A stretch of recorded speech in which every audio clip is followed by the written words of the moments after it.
Karena ternyata untuk bisa melayani itu, kita butuh apa? Coba. Orang yang bisa melayani dengan baik, itu butuh apa? Ego. Ego itu baik atau buruk sih? Kenapa kok bisa baik, bisa buruk? Ego. Nah, jadi kalau kita bicara ego, kalau egonya sendiri netral sifatnya. Jadi ego itu nggak ada yang positif negatif, dia netral. Ya. Jadi kalau dalam bahasa, ini kan ego ini bahasa psikologi ya, bahasa yang agak sedikit ini. Tapi bahasa Indonesianya apa sih ego tuh? Harga diri. Coba kalau kita ganti ego dengan kata ini, positif nggak? Positif, karena ego itu sebenarnya positif. Orang yang punya ego artinya orang yang punya harga diri. Nah, problemnya tadi yang disebut ya, kalau harga dirinya terlalu tinggi, inilah yang menghambat dia bisa melayani dengan baik. Ya, begitu ada omongan orang tersinggung bawaan. Oh, kesal, apa sih maksudnya nih? Ya, nanti udah di depan nasabah sih, ya bu, ke temennya, sialan, gue nggak enak banget orang ngomong ya. Betul nggak? Karena apa? Problem dia adalah di sini, terlalu over, terlalu berlebihan. Ya, kalau orang yang harga terlalu berlebihan, munculnya orang yang sensitif. Nah, ini sulit. Ya, saya udah bilang kalau orang punya harga dia terlalu tinggi, dia tidak akan pernah bisa melayani dengan baik karena yang ada tersinggung, yang ada, sialan nih gue nggak enak banget nih. Akhirnya depresi, stres. Banyak orang CS yang stres. Karena apa? Mereka harus belajar dulu, nanti dulu. Ininya dulu harus beresin nih. Betul ya? Satu. Atau yang kalau harga dirinya ke bawah, bermasalah juga nggak? Kenapa masalahnya?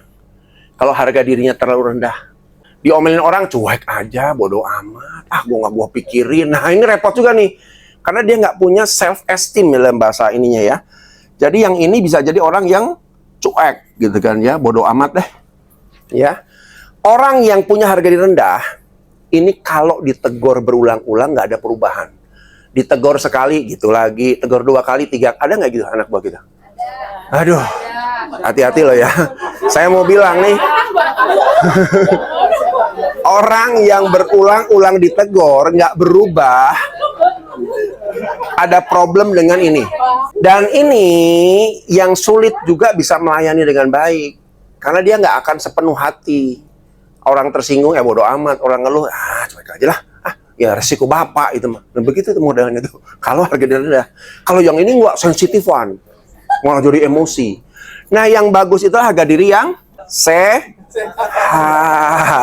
Standar. Yang sehat. Ya, yuk kita bangun dulu. Karena teman-teman ini kan hidup dalam dunia yang sangat servis tinggi. Ya, yang harus dibangun adalah harga diri yang sehat. Nggak perlu berlebihan, nggak perlu mudah tersinggung, happy aja, fun aja.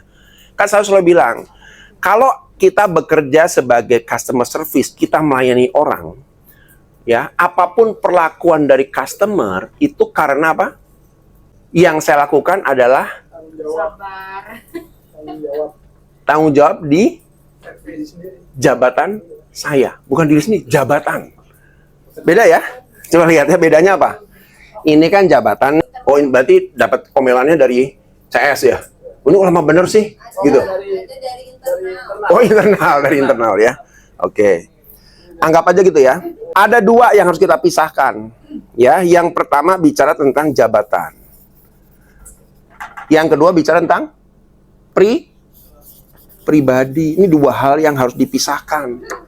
Inilah yang membuat kita sehat dalam bekerja, dalam berinteraksi. Ya, betul nggak? Kalau ada teman-teman ngotot, marah, ngomel, lama amat sih ini gimana, gue tegak-tegak sama nasabah nih. Harus ingat, yang dia lakukan adalah berkaitan dengan ini atau pribadi? Jabatannya, bukan pribadinya. Jadi nggak perlu tersinggung. Oh iya ya, untung temen gue ngingetin gue. Kan positif gitu ya. Positifnya loh ya. Bukannya marah, sialan nih orang ngajak belut nih. Ngajak berantem, marah-marah seenaknya aja. Nggak tahu apa gue sibuk. Nah, ini berarti ada problem dengan harga diri yang terlalu tinggi. Kok gua banget ya Pak ya? Begitu nggak sih? Kok kita banget nih ya? Tapi nggak apa-apa. Karena kita perlu membongkar semua dulu. Betul nggak? Supaya teman-teman ketika nanti belajar menservis orang, servis yang luar biasa. Muncul dari dalam diri, hati. Betul ya? Tapi kalau ini masih bermasalah, percaya sama saya. ini jadi hambatan terus. Aduh, gimana sih nih? Bagaimana cara menumbuhkan ego sehat? Oke. Tadi salah satunya, pisahkan antara pekerjaan dengan pribadi. Itu satu. Pisahkan. Kita konflik, kita ribut, kita berseteru dengan satu yang lain. Ingat, itu hanya urusan pekerjaan. Secara pribadi tetap harus berteman. Ribut di kantor, pulang, ngopi bareng. Besok ribut lagi nggak? Ribut lagi. Pulang, ngopi bareng lagi. Ya sudah begitu. Jadi kita punya ego yang happy. Betul nggak? Ya, jadi jangan terlalu dibawa ke perasaan gitu ya. Dipikirin, baper, stres, rugi. Kita baper, teman kita cengar-cengir, ketawa-ketawa. Betul nggak? Nah kan, nah ini yang diteliti. Berdamai dengan konflik. Nah, ini ada pertanyaan menarik nih ya. Dalam dunia psikologi, ada yang disebut dengan orang yang berdamai dengan konflik. Karena kita sadar, kalau kita berinteraksi, hidup dengan banyak orang, dengan orang lain, itu nggak pernah zero konflik, itu nggak ada. Selalu ada konflik. Tapi kalau kita berdamai, oke, ini konflik hanya urusan pekerjaan. Masing-masing punya tanggung jawab. Tapi sebagai manusia, dia baik kok. Dia nggak ada masalah kok. Nah, betul kan? Jadi memisahkan antara sisi kemanusiaan dengan sisi tugas dan jabatan.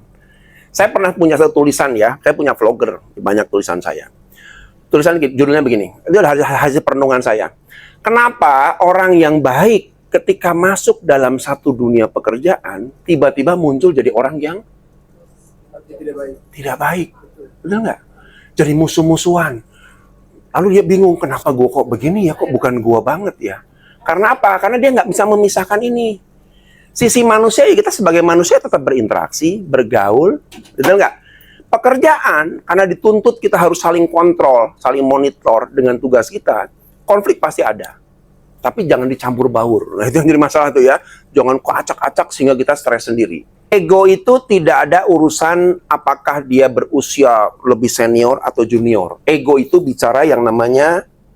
Jadi ego itu berkaitan dengan sisi kematangan seseorang. Ya, pertanyaan saya, kematangan bisa dilatih nggak?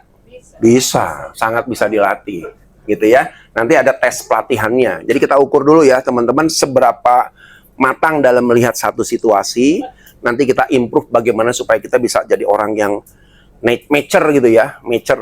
Nah, karakteristik service dulu nih, ya. Ini yang harus teman-teman pahami dulu, ya. Karena kalau kita nggak pahami ini, sampai kapanpun kita akan terus berbenturan, ya.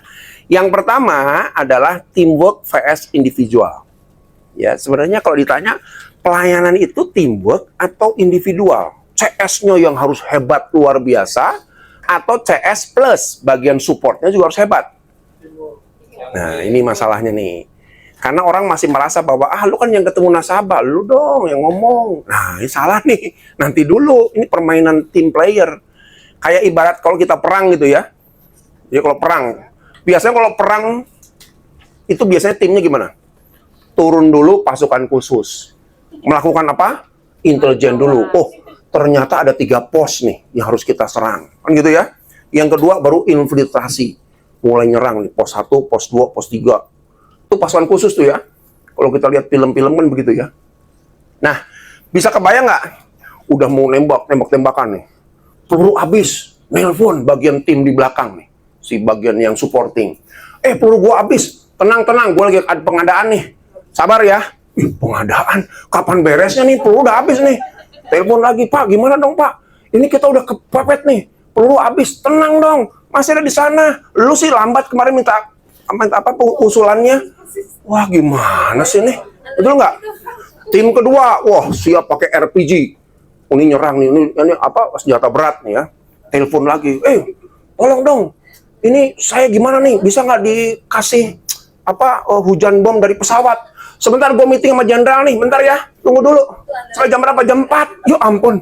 Ini jam 4 ini saya hampir mati nih. Udah tenang dulu, nih bos manggil soalnya ya, tenang ya. Pusing nggak tuh? Yo elah. Oke. Ya ini yang harus kita benahi dulu. Yuk kita sama-sama perang loh nih. Kan ada tim pasukan khusus, ada tim yang tentara reguler. gitu ya. Dua-duanya berperan penting tuh.